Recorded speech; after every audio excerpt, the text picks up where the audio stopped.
Assalamualaikum dan salam sejahtera. Bertemu lagi dalam MG Flash 29 Mac bersama saya Zazrina Zainuddin. Kita ke berita utama.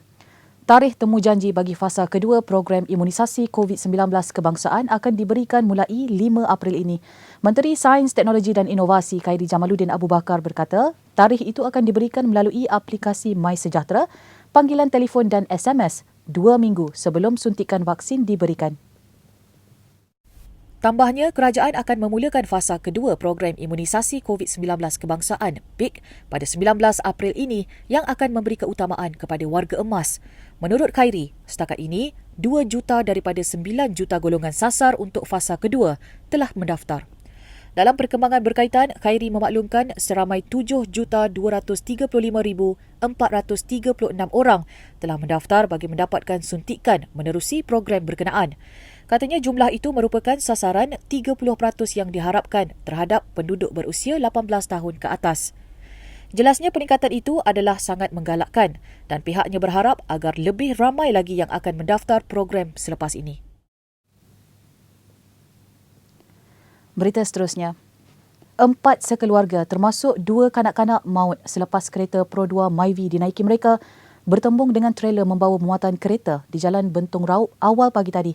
Ketua Jabatan Siasatan dan Penguatkuasaan Trafik Pahang, Superintenden Kamaruzaman Jusoh berkata, kemalangan dipercayai berlaku apabila Myvi berkenaan gagal memotong kenderaan di hadapannya sebelum bertembung trailer dari arah bertentangan. Katanya dalam satu kenyataan, pertembungan itu mengakibatkan pemandu dan penumpang hadapan tersepit dan kereta mangsa remuk pada bahagian hadapan. Dalam kejadian pada 4.10 pagi itu, mangsa yang maut di tempat kejadian ialah pemandu kereta Marliana Abdul Muid, 37 tahun dan adiknya Marlia, 36 tahun. Kedua-duanya meninggal dunia akibat tersepit dan mengalami kecederaan parah di kepala. Sementara itu, 2 mangsa kanak-kanak dikenali sebagai Muhammad Aish Haras Aziz, 7 tahun dan anak Marlia Muhammad Faiz Aryan Muhammad Faizuddin, 9 tahun, disahkan meninggal dunia di Hospital Bentong kira-kira 6.30 pagi tadi. Kesemua mangsa beralamat di Banting, Selangor dan sedang dalam perjalanan dari Kota Baru, Kelantan ke Selangor. Kamaruzaman berkata pemandu trailer yang berusia 42 tahun bagaimanapun tidak mengalami sebarang kecederaan walaupun bahagian hadapan trailernya itu turut rosak.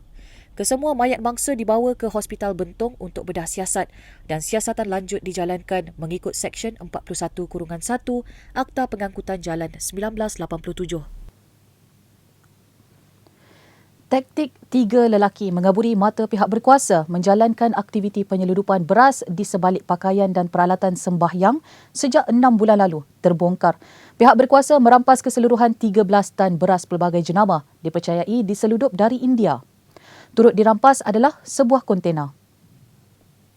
Menurut Pegawai Pemerintah Batalion 4 Pasukan Gerakan AM, Superintenden Rizal Mohammed, kegiatan terbongkar selepas pasukannya menahan 2 suspek warga tempatan dan seorang warga negara India ketika menjalankan intipan di sebuah stor di Jalan Teluk Gadong Sabtu lalu.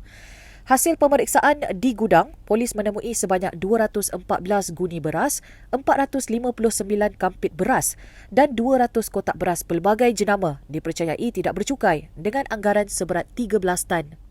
Dan tangkapan dan rampasan ini telah berjaya memutuskan satu sindiket yang aktif menjalankan kegiatan mengedar dan menyelundup beras daripada negara luar ke Malaysia.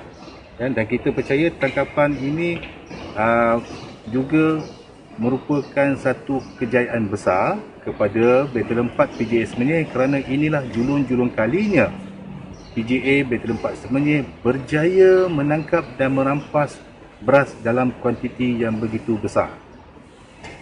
Semua tangkapan ini kita telah serah kepada pihak Kawal Selia Padi dan Beras Negara untuk disiasat di bawah Akta Kawalan Padi dan Beras Negara 1994. Menurut Rizal lagi, anggaran harga semasa beras adalah sebanyak RM515,670 dengan anggaran nilai cukai sebanyak RM698,424 serta jumlah keseluruhan rampasan bernilai RM1,215,094. Kita ke berita luar negara. Usaha untuk mengapungkan semula kapal kontena Ever Given yang tersekat di terusan Suez hampir seminggu lalu mula menampakkan hasil. Menurut laman web Trafik Maritim, Vessel Finder dan My Ship Tracking. Kapal kontena itu mula bergerak dari tebing terusan itu 4.30 pagi tadi waktu tempatan. Kapal sepanjang 400 meter yang dalam perjalanan dari China ke Belanda itu sebelum ini tersekat dalam keadaan melintang di terusan Suez sejak Selasa lalu. Sebelum ini, pihak berkuasa terusan melakukan pelbagai usaha untuk membolehkan kapal berkenaan diapungkan semula. Kejadian menyebabkan kesesakan trafik sepanjang 65 km dari pintu masuk selatan terusan berkenaan di Laut Merah. Osama Rabi, ketua kepada pihak berkuasa terusan Suez pada Ahad berkata 369 kapal menanti untuk menggunakan laluan berkenaan. Dan dengan itu, sekian dahulu MG Flash buat masa ini. Teruskan bersama kami untuk mengikuti perkembangan terkini dari masa ke semasa di platform media sosial Malaysia Gazette, di Facebook, Twitter, Instagram dan YouTube atau melalui portal kami di www.malaysiagazette.com. Assalamualaikum dan salam hormat.